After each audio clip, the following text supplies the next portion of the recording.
Other people who have tried to come up with something that they felt, but we've got it right. We have a local. Priscilla Presley tried to keep her ex-husband Elvis Presley's DNA and everything connected to his Graceland home. Located in Memphis, Tennessee, the estate is the second most visited private home in the United States, next to the White House. While the area surrounding the home has changed substantially in the 41 years since Graceland opened to the public, Elvis's touch remains in every modification. After Elvis Presley's death, his father, Vernon Presley, seemed unable to keep up with Graceland's rising costs. After his death, Priscilla Presley was left with what appeared to be an insurmountable problem, with the idea to turn the Presley family home into a tourist attraction.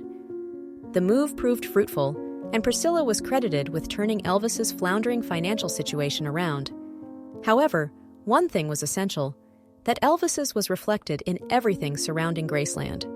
Priscilla subsequently discussed this aspect of Graceland and its surrounding entertainment complex in 2017 with Variety. "We try to keep Elvis's DNA in everything. I used to call it the culture of Elvis. But it's the DNA of who he was, and trying to keep it a sanctuary," Priscilla said. "We try to keep it why he came back to Graceland in the first place, leaving Hollywood, leaving Vegas, and coming back to his home, where he felt the most comfortable." Priscilla Presley had reservations about opening Graceland up to the public. After all, it was Elvis Presley's family home and a place he escaped to get away from the public. Therefore, opening his home to visitors was perceived as odd. However, Priscilla believed this was a sound business decision and a way to keep the home from falling into financial trouble. But that didn't mean she thought Graceland, as a museum, would be successful. She told Variety, "Jack Soden was our CEO, and the two of us opened Graceland in 1982. This is his quote, 'We were passing out invitations, but we never got an RSVP.'" Priscilla continued, "We had no idea if we would be successful or if anyone would even show up. Because in my search and my wish to open up Graceland, I was told by my cohorts that Elvis would be forgotten in 6 months. When Graceland opened in 1982, Elvis Presley's primary residence and extensive car collection were the main draws of the home.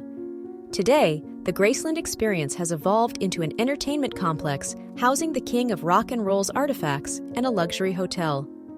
Priscilla Presley shared details of the Graceland experience with Variety.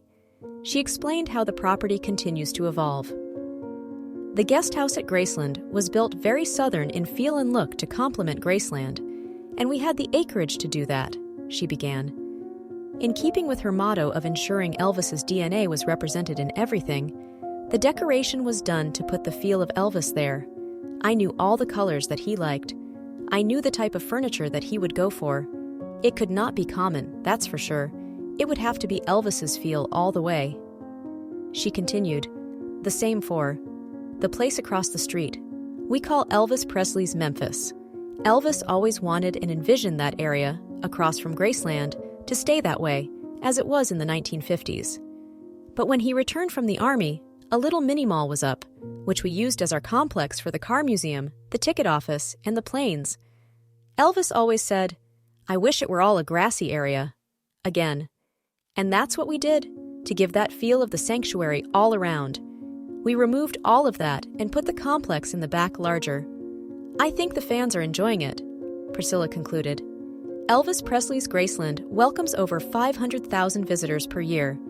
Today, the home is owned by Riley Keough, who took over the estate following the death of her mother, Elvis's daughter, Lisa Marie Presley.